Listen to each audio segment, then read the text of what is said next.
I am Dr. Mohammed Ateequr Rahman.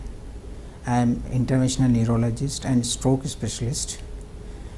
My areas of interest is stroke, acute management, secondary prevention and long-term rehabilitations, and also I deal with the acute management neuroendovascular procedures. I am with the Virinchi hospitals working for the neurosciences. Today I will be talking to you about the stroke. Stroke is a brain attack. It is for the awareness for the patients and the general practitioners about the awareness of the stroke.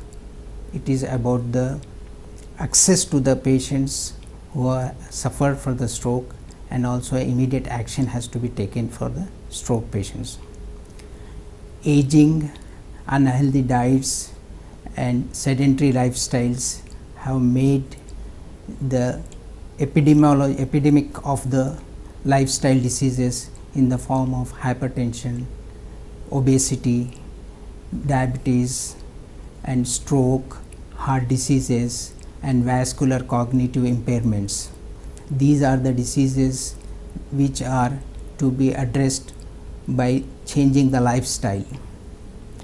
The risk factors for these diseases which leads to decrease in the incidence of the stroke and related diseases.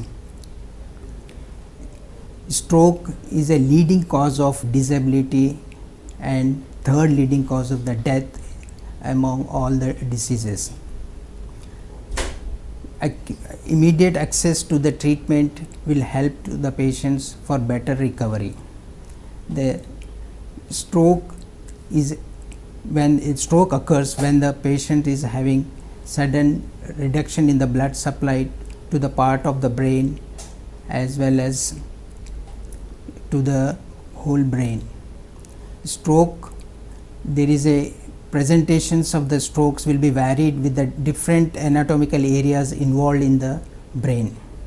Like if the patient is having blood circulation decrease on the one side of the brain, the other side of the body will not functioning.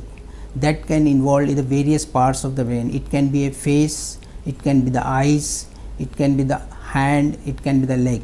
Any part of the brain which affects it represents the body part will be affected, and patients presents with that.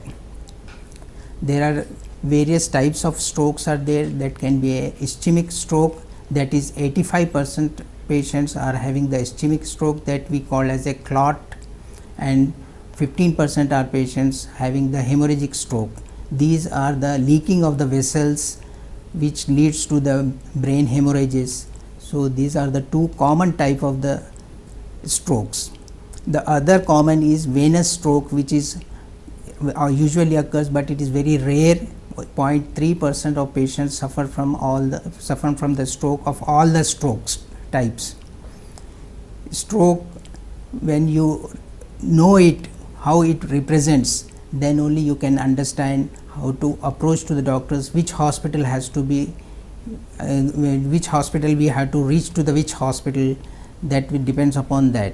So the symptoms recognition of the stroke is, you have to see the very difficulty in speech, facial weakness.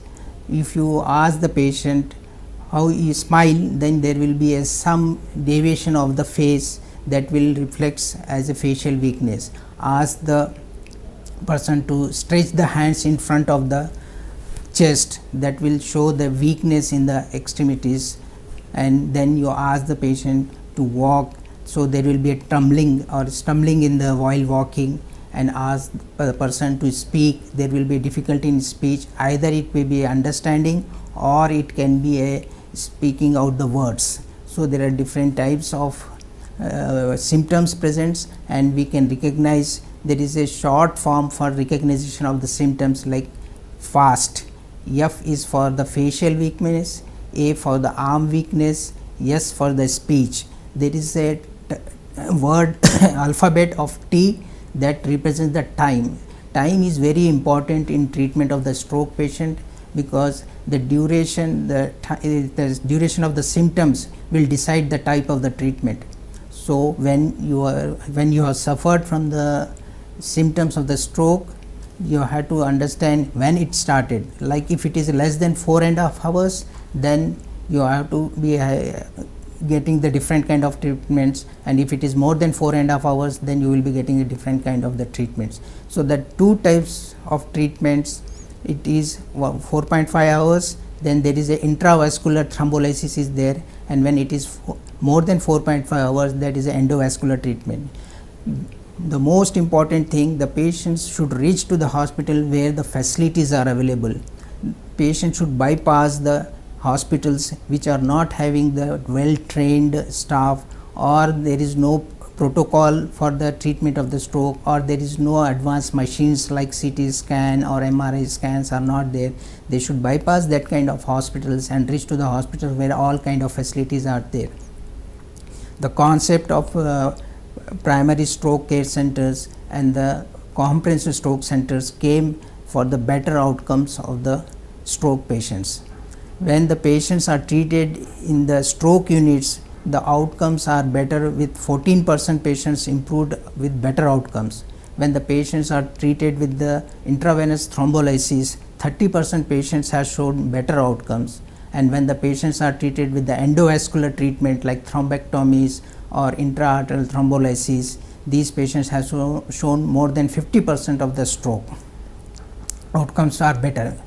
So this is very important that the patient should reach to the appropriate hospitals with appropriate time, so that the kind of treatment will be decided and better outcomes are seen.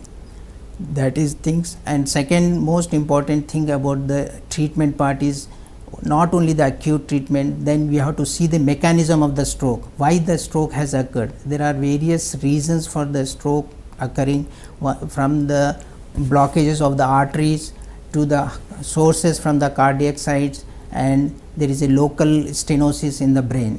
So if we know the mechanism of the stroke, then there is secondary prevention strategies can be applied, and which can be treated to prevent the second attacks of the stroke. That is very important to decide the long term management of the stroke. When the patients are treated out of the window period, like within after the 4.5 hours, we can go directly from the leg arteries to the brain arteries by the simple small catheter, and can deliver the injection, or we put the stent and retrieve the clot from the brain. This is very advanced treatment, and it is very much available in the specific hospitals where they do regularly these procedures, and patient improves immediately after the procedures. The third most important part of the treatment is the rehabilitation part. The only acute treatment will not help all the patients, but rehabilitation strategies are very important in treatment of the stroke patients.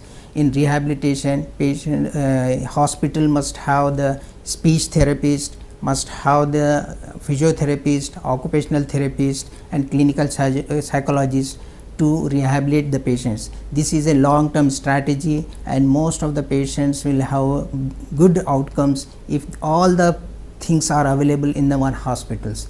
So to say, first most important thing is primary prevention. In primary prevention, lifestyle modification is very important. In lifestyle modification, you have to be active physical exercise has to be done, reduction of the blood pressures, control of the blood sugars, and obesity control has to be done. This is the primary prevention strategies. And secondary prevention strategies, you have to continue the medications regularly once the stroke occurs, and if there is any specific blood thinning agents are given, that has to be taken regularly, and see the prevention of the complication related to the disease as well as the drugs, that has to be seen. And rehabilitation is very important, and that has to be continued.